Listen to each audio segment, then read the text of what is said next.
Good morning again, this time with my microphone on. Welcome to the fourth and final webinar on the Last Mile series organized by the Logistics Point. I am Nick, and today we're going to talk about sustainability on the last mile. I will be joined by a few experts on the last mile who are going to talk about, first of all, Charlie Ford from Hatat Solutions, who I will bring with me on the stream in a few seconds. He's going to talk about how we can choose the right cargo bike, something that during the last 3 webinars we spoke quite a lot about cargo bikes and electrifying the last mile. And Charlie is actually going to give us more ideas and show us what we need to look for in cargo bikes. And after that, we will also talk about why sustainable last mile can bring social benefits and how we can actually achieve it. And now I am bringing Charlie. Charlie, good morning, and thank you very much for joining us. As I said, you will talk to us about how to choose the right cargo bike for last mile operations. And I will also bring your presentation. Well, thank you very much, and the stage is yours. Nice. Well, good morning, everyone. Charlie Ford. Yeah, to give you a quick 10-minute overview of choosing the right cargo bike for your business.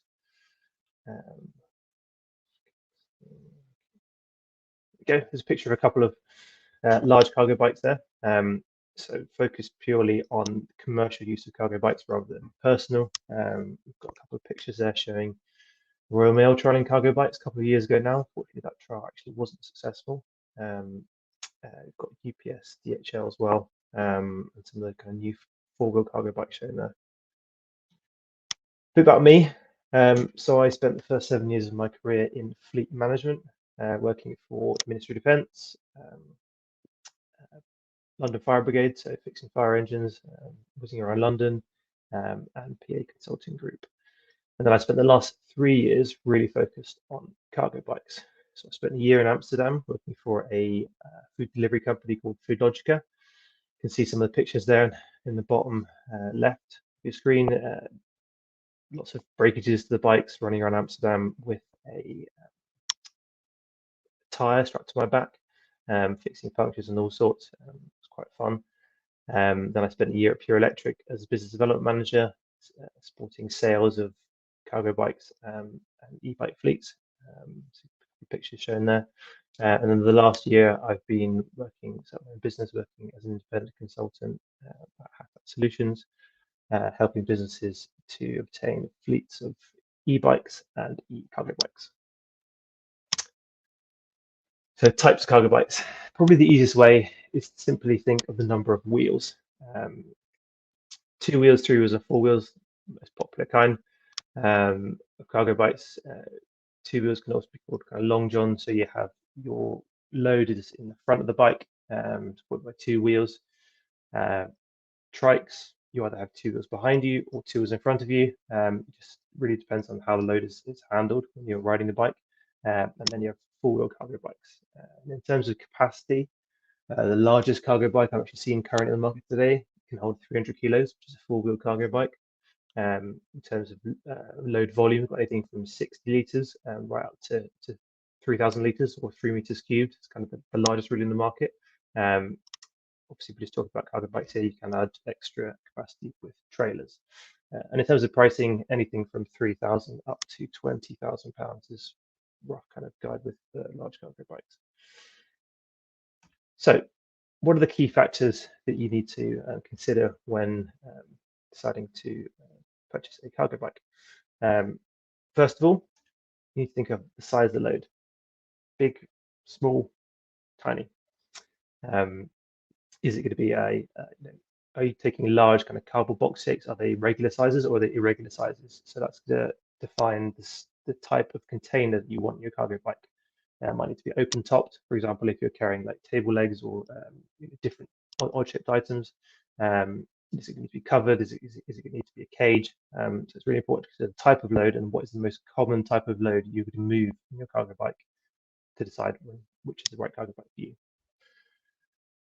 Second important factor is the speed of deliveries. And when I say speed of deliveries, I mean the speed of the cargo bike moving between point A and point B. This is important because a 2-wheel cargo bike is actually much more agile and can travel a lot faster moving between traffic than a large 4-wheel or a 3-wheel cargo bike. It's important to consider as well the impact how important is speed when moving your goods between point A and point B. So you might decide actually I want really quick deliveries between point A and point B, therefore I probably more likely to go for a 2-wheel cargo bike than a 4-wheel cargo bike. Number 3 is storage space. It's really important to consider where you're going to store your cargo bikes. They are not the same size as regular bikes, so they need special dedicated storage areas within a depot or micro hub, depending where you're going to be deploying these bikes in the last mile. You also need space to charge the batteries and potentially also some maintenance on the bikes. So it's important to consider like where are these bikes going to be stored within the operation. Number 4 is the riders. Really important consideration when deciding which cargo bike that can sometimes be overlooked is who is going to be riding these bikes. Is it going to be a team of your riders that are outsourced? Is it a team who've already had experience with riding cargo bikes?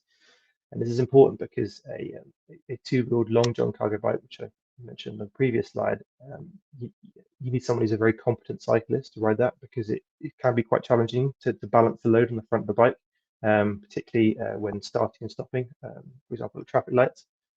And you need to understand how you're going to train your riders and ensure that they are really competent in riding the right cargo bike that you would be using for your business. For example, a 4-wheel cargo bike is a lot simpler to ride, simply in terms of stability than it is a 2-wheel cargo bike. Maintenance, also very important to consider. Don't just look at the bike, you're going to need to understand how is it going to be maintained. Cargo bike is not the same as a regular bike. They have specialist tools, equipment, motors, and it's important to consider when you're deciding on the cargo bike you're going to use, how regular is the maintenance, who's going to be carrying it out, where is it going to be carrying out, and who is the team that's going to be supporting doing that. If it's your own team, they need to be trained up. If you're going to outsource it, you need to find specialists that will support you to do that. And number 6, very important, same as deciding on the right partner that you might want to marry in the future. You want to try before you buy.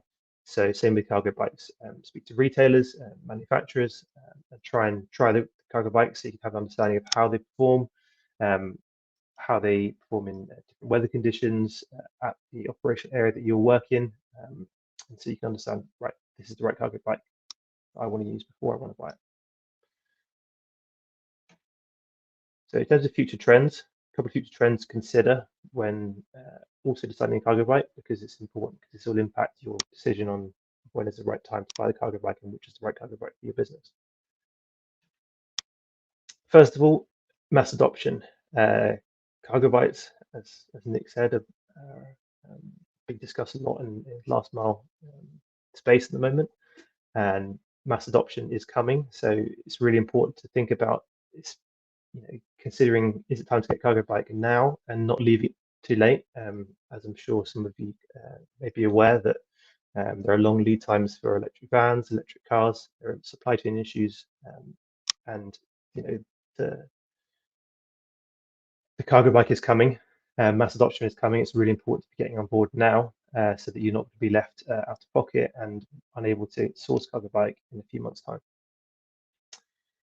Wider choice. So wider choice is coming to the market. So it's also important to consider when speaking to manufacturers and different brands, what are the opportunities what are the different models coming into the market? As cargo bike market is quite immature, there's lots of new models coming in the next few months, and you want to be ensuring that you check a wider range across Europe and internationally when considering which is the right cargo bike for your business. And a rental lease offering. This is, I think, probably the most important future trend that will be happening in the coming months. A number of manufacturers are offering cargo bikes direct rent to individual businesses, but there's not quite the Hertz or Enterprise of the market that's developed just yet, although I believe this will be coming. This will allow, once this reaches maturity and lands in the market, it's going to allow a lot simpler route to market for businesses wanting to be able to source a cargo bike. So the same as getting a lease car where you pay a monthly fee over 12, 24 months. This should be coming soon for cargo bikes. And that's it. Thank you for listening. If you want to reach out to me directly, that's my email address. Otherwise, LinkedIn. Thanks. Charlie, thank you very much for this quick introduction to cargo bikes. There are a few questions, and one of them, when it comes to logistics, always is cost. And in the previous webinars, we covered a bit the fact that cargo bikes are not necessarily the cheapest investment.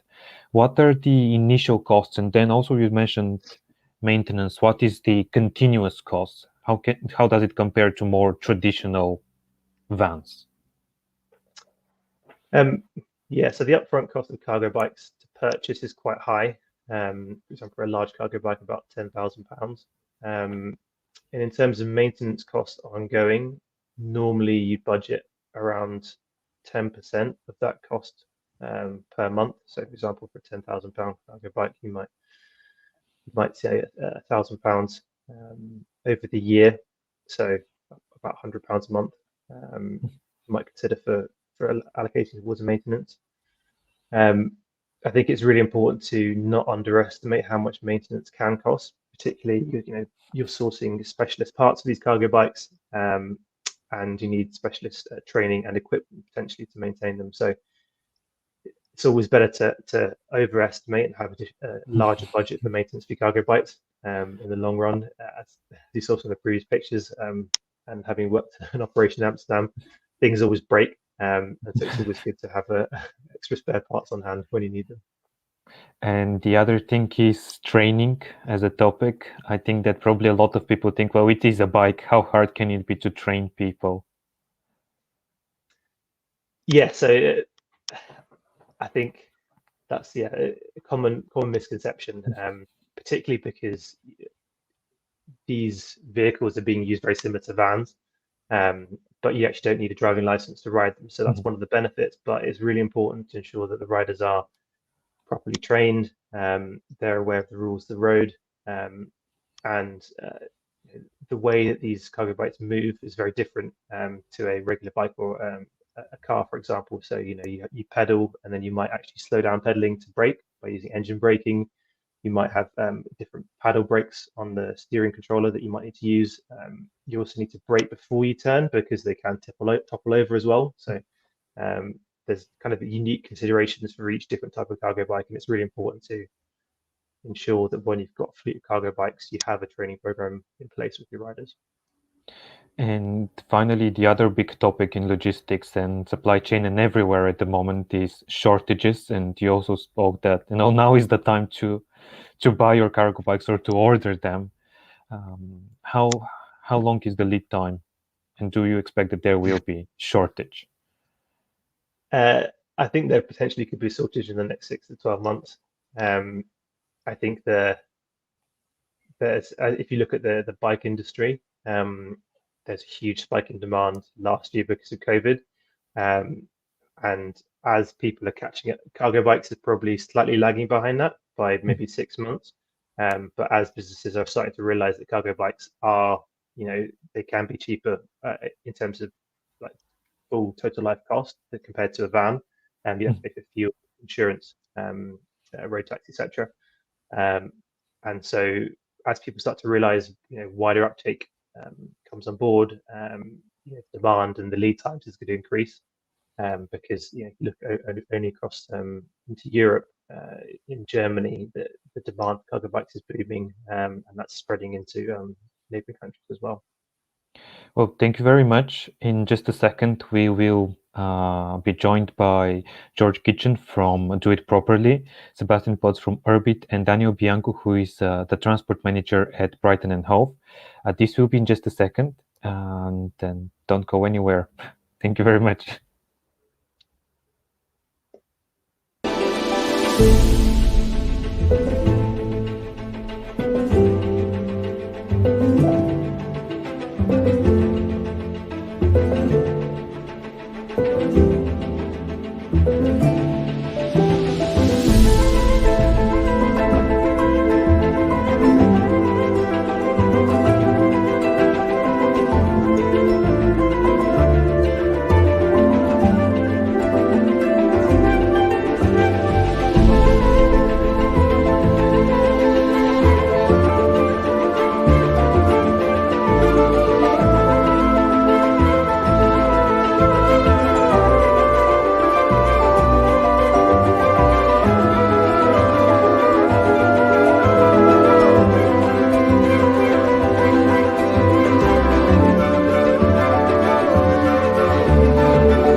Welcome again. And now I'm joined by, let me just also add Charlie, joined by George Kitchen from Do It Properly, Sebastian Potts from Urb-it, Charlie Ford from Hatat Solutions, and Daniel Bianco from Brighton and Hove City Council, the transport manager there. Thank you very much for joining us. And when we're talking about sustainability, and my first question will be for Daniel. First of all, I would like you to tell us a bit about what you're doing in Brighton, because you are definitely one of the councils in the UK that is investing quite a lot in cargo bikes. And also, how do you see the word sustainability? Thanks. Sorry, just a minor correction. So I'm transport planner at Brighton and Hove City Council, and the project manager for the e-cargo bike accelerator projects, which we're running at Brighton and Hove City Council. Thanks, Nick. Very complimentary. We've been trying to do what we can within the last year and a half since COVID kicked off, and it's certainly been a challenge providing this project to businesses in Brighton and Hove. The way that sustainability, I do think that the word sustainable is a little bit overused, and it kind of loses its meaning a little bit. So I kind of prefer the way of describing it more as calling it exactly what it is. It's delivery by e-cargo bike, zero emission, which has just a reduced impact on the city as a whole, particularly in the city centre. Brings massive benefits, particularly if we want to go down the lines of having a livable city centre within the next couple of years. Cargo bikes, they create nicer streets, they're quieter, they of course that's the zero emission. People see them and they're a little bit different and they smile. Customers, when they receive their packages and their goods right up to their front door, they enjoy that they enjoy and they really appreciate that service. So I think that's really, really important. And yes, for a city like Brighton and Hove, which has experiences congestion, particularly during peak times and even other times during the day, having more cargo bikes is on the road can only benefit the businesses and the customers and the city as a whole. And Sebastian, when you hear sustainability and last mile, what is your first initial reaction? I know that Urb-it does quite a lot of that. Yeah, I mean, obviously, I get very excited in the sense of sustainability, especially when Daniel's talking about Brighton and Hove. Got a personal connection there because I am a local resident. But sustainability is something that the final mile is true in that point.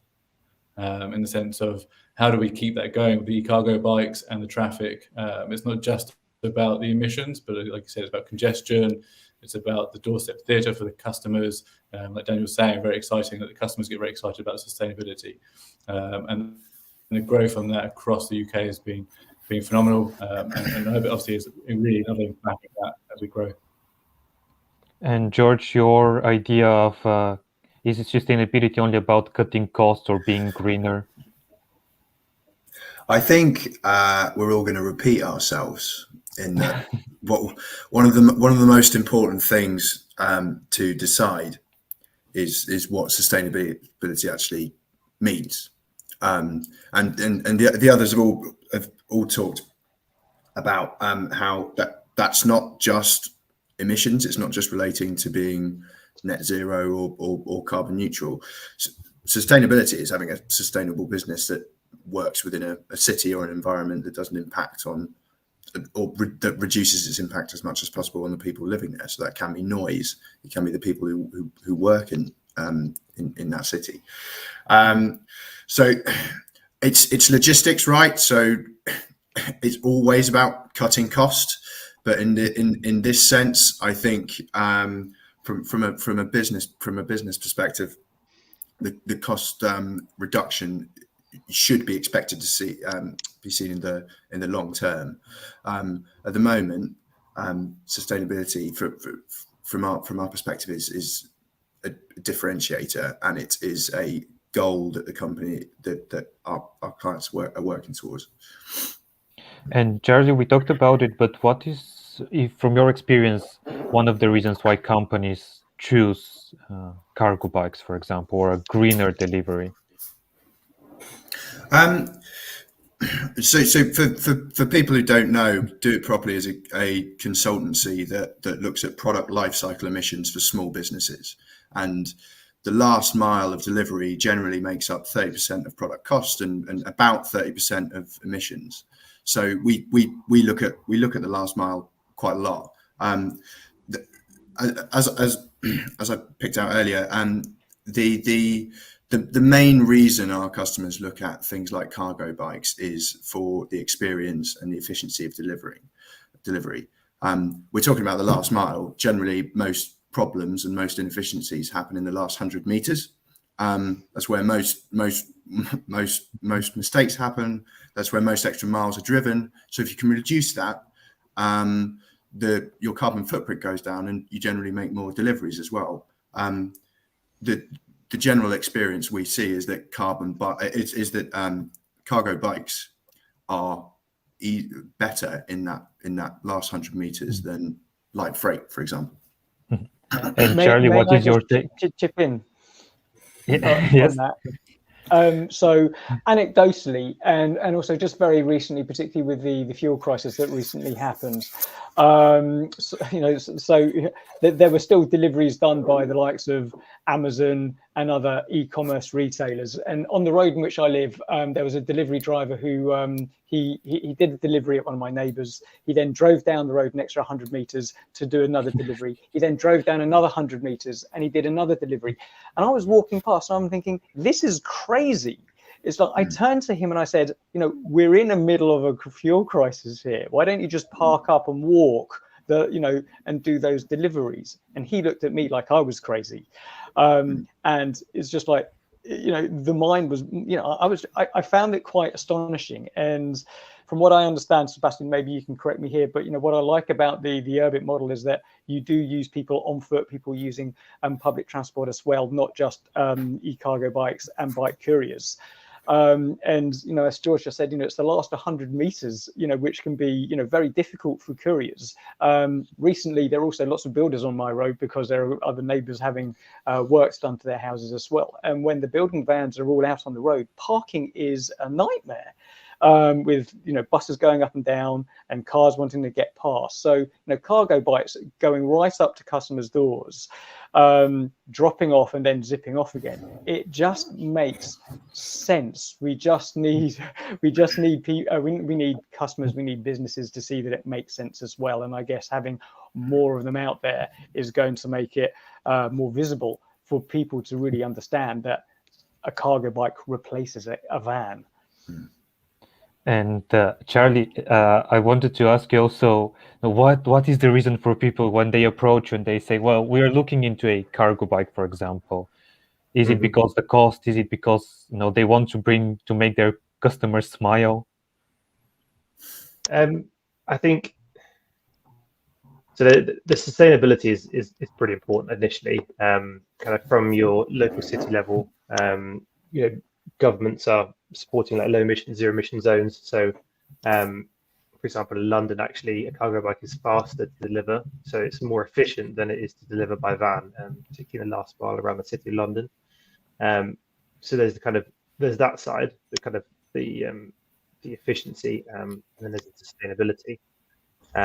So it really depends. I think in all honesty, it's a bit of a balance, really. I think the reasons that people should look into cargo bikes is first of all sustainability, because they're zero emission. I think and then the actual cost, so it can be lower total life cost than it is for a van. The kind of almost tertiary benefits are that you get it's healthy for the riders. You get a better doorstep experience for your customers as well, and it's much easier to park and move in that last 100 meters. So I think there's a really kind of tertiary benefits that probably aren't publicized enough. And I guess large corporations go for the sustainability, kind of green stickering, and then the kind of operational costs as the first two. Then there's a huge number of tertiary benefits when using cargo bikes. And Sebastian, Daniel just talked about Urb-it's model, and one of the things was using people who actually walk to your door. When you're talking about sustainability, it's not only about the vehicle, but it's also about the people. So what is your model in Urb-it? So Urb-it is built on the idea of being sustainable and ethical. So we are a B Corp business. So we are backed by the B Corp certification and the auditing from that. From our actual model, we have everything, as Daniel pointed out, we have walkers who take a backpack, take 30 small parcels and go by foot.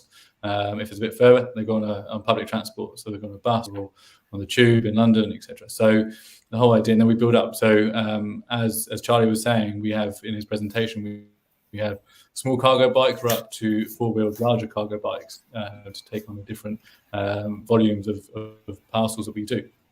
But yeah, the model is around the kind of urban logistics in the sense of what can be done by foot, and picking up on George's point is how van drivers like to keep driving down the van. Gone. Yeah, and George, when you mentioned the word consultancy, and when people come to you, what do you think are the misconceptions when they think about, oh, I want to go greener, I want my operations to be better? I think the biggest misconception is this initiative needs to happen on its own most of the time. We get asked a lot about I've got a particular project that I want to get greener, or we've made a commitment to being net zero, and that is kind of thought about separately to everything else that the company is doing. You wouldn't do that with anything else. You wouldn't do that if you wanted to use data better, or if you wanted to break into a new market. They would be rolled into the general kind of company strategy. So the misconception, we like to pick up on that misconception and say, look, this has to be achieved alongside everything else that you're trying to do, and it needs to be considered in the same way. And how that applies to the last mile is, people generally think a green option in the last mile is quite expensive if they're only trying to think about sustainability in the last mile and they haven't thought about it further back in the process. Whereas generally, if you consider that whole movement, all the things that would happen in the supply chain and the value chain before the product actually gets delivered, generally we're able to show a greener and more cost-effective production cycle. And Daniel, you were nodding your head, but what is the role of local authorities in all of this? Our role, I think, is massive, and I think we, as a local authorities, we need to be working in conjunction with private companies similar to Urb-it, Zedify, Pedal.me. So it's collaboration, it's signposting as well. Another, I work on some other projects as well, and one thing that's particularly central to my work is they're called travel plans. It's not a sexy thing, but it's particularly important for businesses, organizations, doesn't matter how big or small that they are. If they have a plan about how people can travel actively and sustainably, cargo bikes can slip into that perfectly, because it addresses the final mile with deliveries and collections. If lots of workplaces were to adopt more travel plans, and also have cargo bike deliveries as part of it, then, as George is saying, it's you can do so much. Cargo bikes alone won't solve the problem, but cargo bikes do address a big problem. One thing I do want to mention, though, having read an article by George Monbiot, a writer in The Guardian, he mentioned he drew this parallel between how the USA, they mobilized so quickly when entering into the Second World War. If we are going to be combating climate change, cargo bikes can potentially be a massive part of the transport ecosystem if the likes of maybe some massive car making companies maybe were to also join in the production of e-cargo bikes. The e-cargo bike industry has got the potential to be massive, could be billions and billions of pounds, not just in sales of e-cargo bike first-hand, but second-hand cargo bikes, maintenance, delivery, training, etc., etc. I could go on. Can I make a point as Yeah. well, which I think is about the importance of public-private partnerships, because we're talking about cargo bikes a lot here, but that's the logistics of taking something across the last mile, right? If you look, where could I'm in London, where could the UK be 5-10 years time? If you look at the Netherlands, there are 5 cities in the Netherlands that have committed by 25 to being zero emissions in town centres. And the way that they're largely doing that is by changing distributions with, they call them, I think the term is urban consolidation centres, but they're public-private partnerships. And that enables for lots of opportunities. Some of them exist in London now. One of them is using cargo bikes more efficiently because it's easier to distribute and fill up on them. Another is that it's easier to share deliveries with other people in your industry, so you can evaluate competitors and see where there's value in having a relationship together. That's much easier with the urban consolidation centres, and it's easier to bundle deliveries to your main customers, people who return a lot. This is something we advise on our clients on quite a lot, because the problem for small businesses generally is they have lots of low value deliveries, which increases their cost of delivery. It's much better for the planet, and it's much better for your customer to bundle those together. So there are lots of other things to think about alongside cargo bikes. Sorry for Sebastian and Charlie, because I know that's a big part of this. No, just dive in. I definitely agree with you, George. I think having worked in logistics space as well, the shared logistics hubs in city centres and around city centres is really important. I think the challenge that I've seen is the collaboration, getting collaboration between the big logistics players. They want to own the whole delivery from one end to customer door. And as I'm sure Daniel, you've seen a DHL driver could do 3 drops on one road, and then a DPD driver or a Hermes driver could come and do another 4. And unless actually, I think it probably goes back to legislation, or where councils or governments it has to really come down to cost. Either it's cheaper for you to put it in a parcel locker, or it's funded by the local council, that they subsidise the deliveries of these cargo bike companies that do the last mile.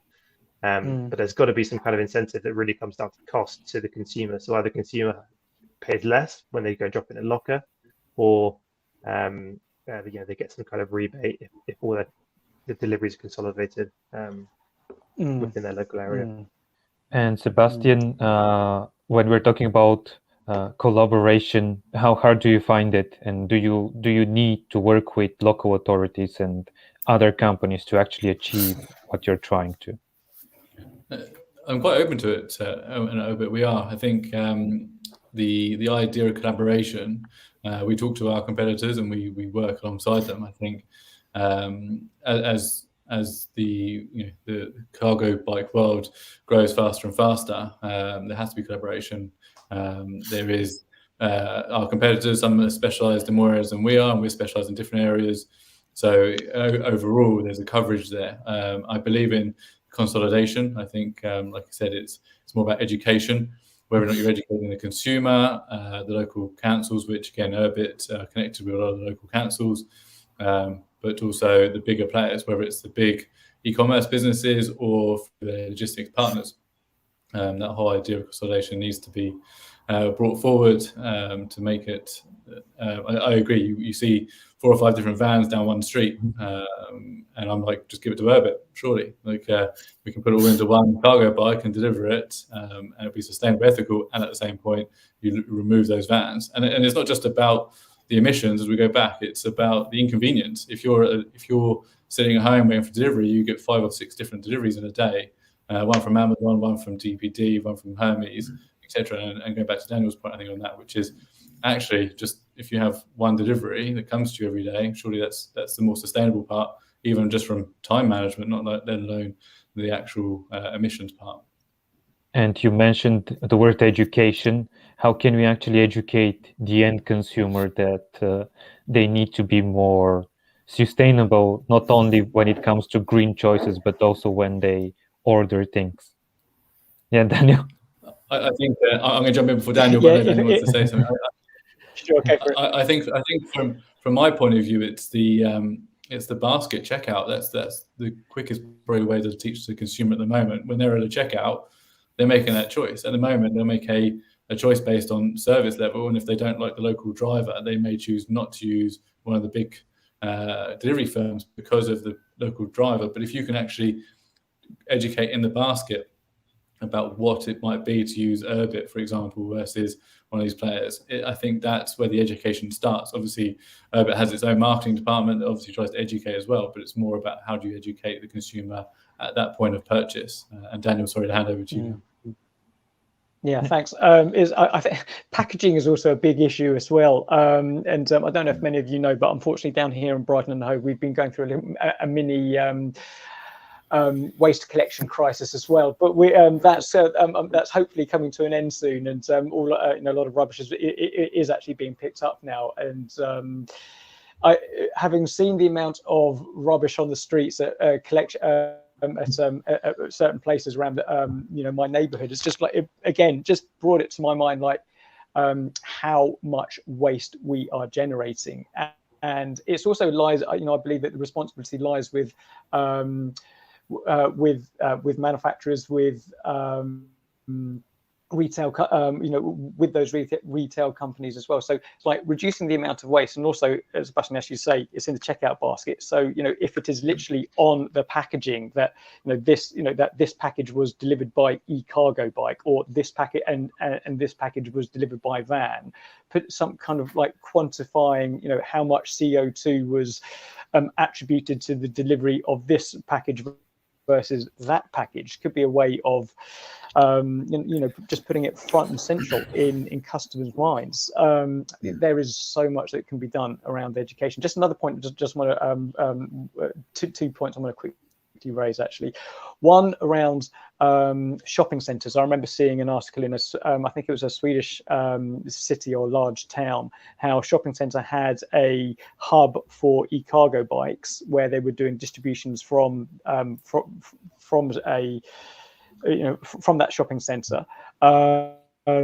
So an idea that I'd love to be able to see happen maybe here in the UK, whether it's in Brighton or another city, and then also the use of car parks on the fringes of towns and cities, which could then be used as hubs where big large lorries, their packages are just broken down, met by cargo bikes, and then deliveries done in local neighborhoods. So addressing that last mile. So if we can repurpose our car parks much more purposefully, that would be really great. I know that there's a large car park in the London Wall area. They did just that. Within a 2-kilometre radius of that particular car park, they managed to take off I think it was all the vans of a particular large e-commerce company, and it was very successful. So I'd like to see that replicated in other places where the likes of Urb-it could do that, and DPDs, they switch from van to e-cargo. It can be done. It's just a matter of will and passion for it, for making a difference, and collaborating. So there's still a lot that can be done. I think another important point is this is going to differ company by company and product by product, but does the choice really need to be given in the first place? If you imagine two scenarios, two experiences of receiving a product. One is not green, you can't track it, you can't tell what time of day it's going to be delivered, and it turns up at your door. And one is green, it's a cargo bike, it's something new, and if you invested in tracking it properly, that's an entirely different experience of receiving a product. So it's going to differ company by company, but to anyone who's listening who is thinking about this now, I'd encourage them to have that conversation internally. Do we need to do we need to, recommend a green option at checkout and let the consumer make a choice, or are we going to make this a differentiator? And Charlie, Daniel raised the point of the space for cargo bikes. Is this a problem for the companies that come to you and they say, well, no, we want to order 10, 20 cargo bikes, but where are we going to have them? Yeah, it is a challenge, and Daniel mentioned the kind of repurposing a car park space. That's a particular area of interest for me, and one that a lot of companies are looking at. There's kind of two sides. There's ideally the government or local councils would be able to allocate spaces within city centres that could be used as shared logistics hubs, in order that multiple players could work in those spaces. A number of those trials have gone on across Europe. There's a very successful one that's operating, I think, in German city, Hamburg, I believe, and there's one also in North America. So, kind of, in terms of where to locate these cargo bikes and where to store these, it definitely is a challenge, and you want to be able to try and look for spaces like car park spaces where they can have micro hubs and be able to do the middle mile, let's say, where you do the dropping of large packages and then sorting to then do the final mile. And so that there are companies that are looking in this space. It's very new. It started probably within the last year, that are looking to repurpose car parking space. For example, for the large trial in London. I think we'll see a lot more of that in the next year, where companies that are realizing, hang on, we can set up these micro hubs on a commercial scale. We'll be setting up spaces for cargo bikes. We'll be then, working with different partners and players in those spaces, allowing them to be able to deliver last mile using repurposed space, so they've got space to store and charge the cargo bikes. And Sebastian, is this a problem for you, or what is the biggest challenge when it comes to operations for you? We've been quite lucky with our cargo, but again, because even when you go back to van logistics, you're always going to have a problem finding a place to put them all if you hold your vans. So cargo bikes, again, if you've got a hub, we've got a couple in London. We have our cargo bikes there, not a problem. It is a bit more fiddly when you've got a micro hub, because you've got bike storage and then have to do sortation in the same place. So, but again, I think the car parks, I've worked in the past in car parks with another green logistics company. And I think the car park solution is always going to be one, because at night they're not really being used, for example. So you can store your cargo bikes overnight, and then during the day they go back to the public if your cargo bikes are out for the day. It's then the charging matter of charging the electric batteries for the cargo bikes, etc. But again, there's companies out there who actually convert car parks for this kind of solution. So it works very well, the car park solution. But for Urb-it, we've got from arches to actual mini hubs in Bristol, for example, in purpose-built facilities. So again, it's how do you make it work? And I think it depends on city by city, because every city is different when you start going into the actual cracks of how it actually works in a city. And Daniel, Sebastian just said every city is different. How are things then when it comes to allowing this in Brighton? Good question. I would need to collaborate more with my colleagues at the council to work out just what's available. We are a bit squeezed for space here in Brighton and Hove, I should say as well. But it's just I do think it's possible to do. It's about just using the space that we have really smartly. So, for example, if there's an industrial estate that's waiting to be redeveloped, why can't an industrial estate be used as a temporary consolidation hub, car parking spaces, and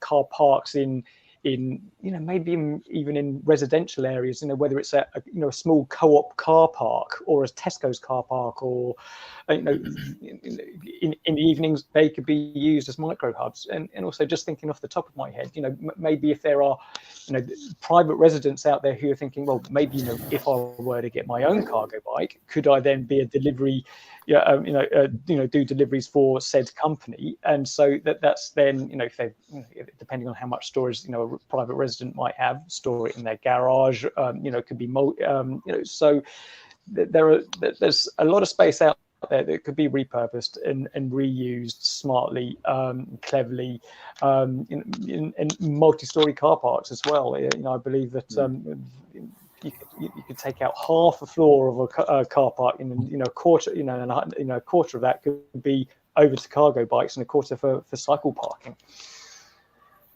And George, how far away do you think we are from actually achieving all of the things that we spoke about today, and to the final point of Daniel, where you can take half of the floor from a car park?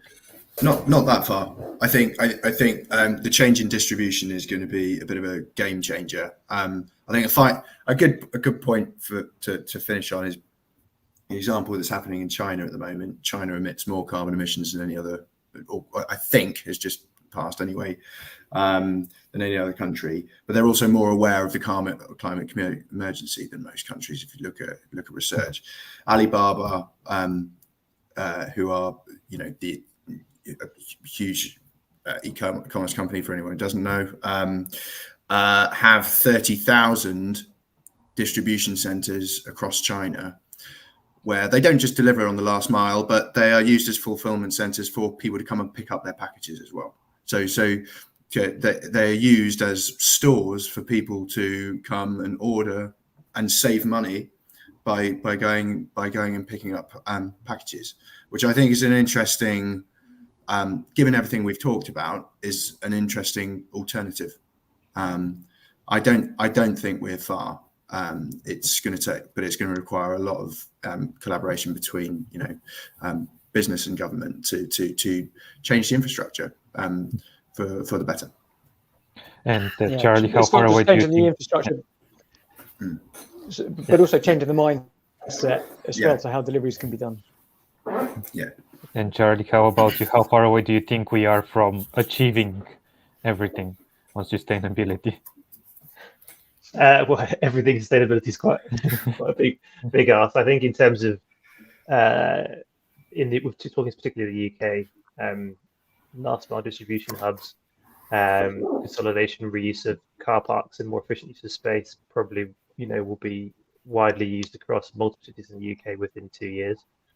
I don't think it's that far away, purely because the numbers stack up on a commercial model. It's cheaper. You can access zero emission zones. You can consolidate better.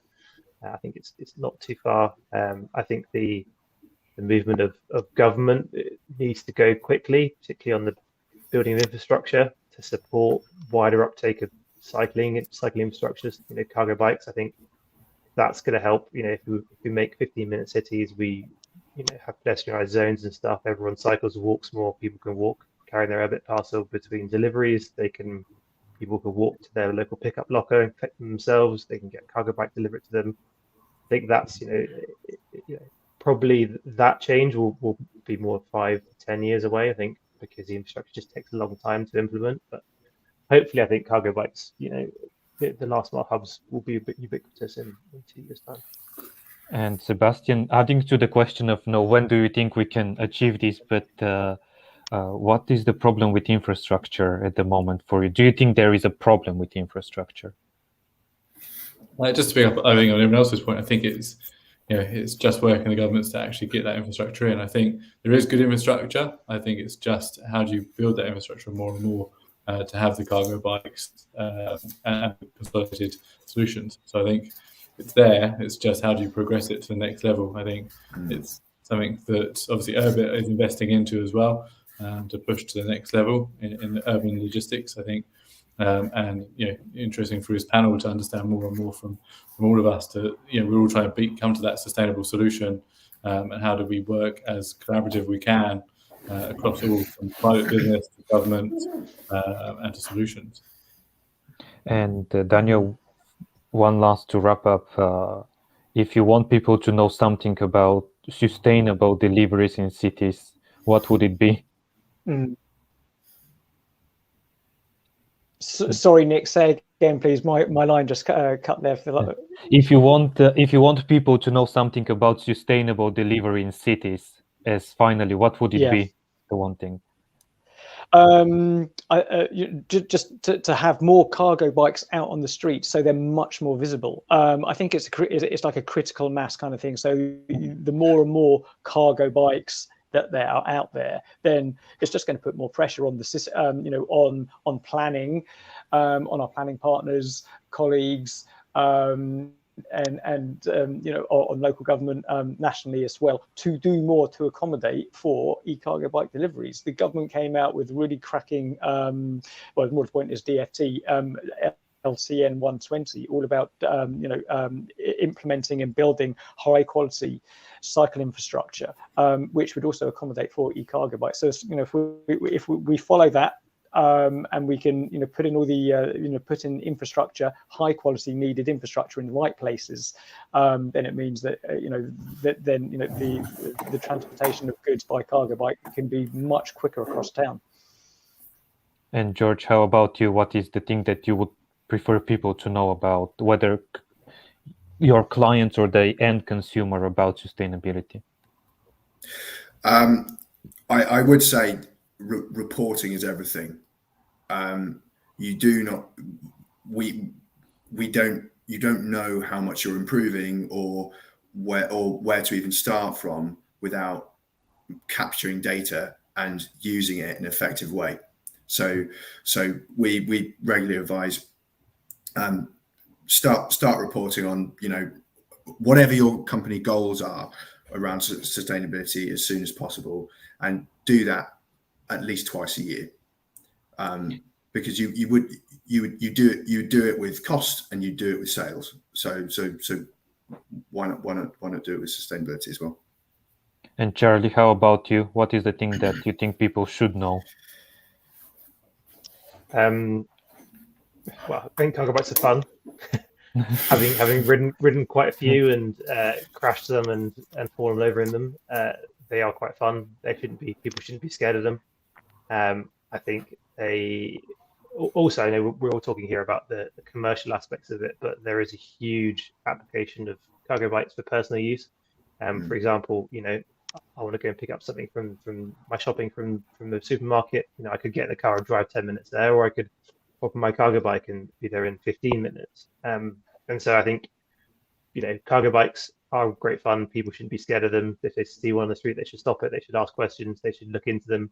Just keep talking about it. I think because they can be used for a wide variety of uses for an individual as well as for commercial use. And I think the thing that I would like to see is that in, let's say, a couple of years, 5 years time, that people don't have a second car anymore. They have a cargo bike instead, because actually most journeys you could use a cargo bike. So hopefully that's the way that, that we can end up in the future. And Sebastian, what is the thing for you that consumers, customers, logistics should realize about sustainability? I think probably the biggest thing is it's not just a tick box. I think that people have their agendas at the moment, and it's good, but how do you actually take it to the next level? I keep talking about the next level because I think there's a tick box, which is just achieving the company sustainability levels, but how do you keep pushing and pushing to the next level? Like Charlie was saying about the cargo bikes, is that how do we ensure that the cargo bikes are just growing in mass and people learn what they actually are, and what Daniel was saying, seeing more and more of them in Brighton and cities. And again, it comes back to the education. We're having to educate the public every day when we're out on our Urb-it cargo bikes, so that they understand what it is about, how it actually works, and that's how we get to the next level. Well, thank you very much, Hove. And I would like also to thank everyone who was watching and everyone who participated in the 4 webinars on the last mile. You will be able to learn more from our next digital edition at thelogisticspoint.com. George, Daniel, Sebastian, and Charlie, thank you very much. and enjoy the rest of your day. Thank you. Thanks, everyone. Thank you Thanks, very Nick, for much. organising. Thanks, Nick. Cheers. Thanks so much.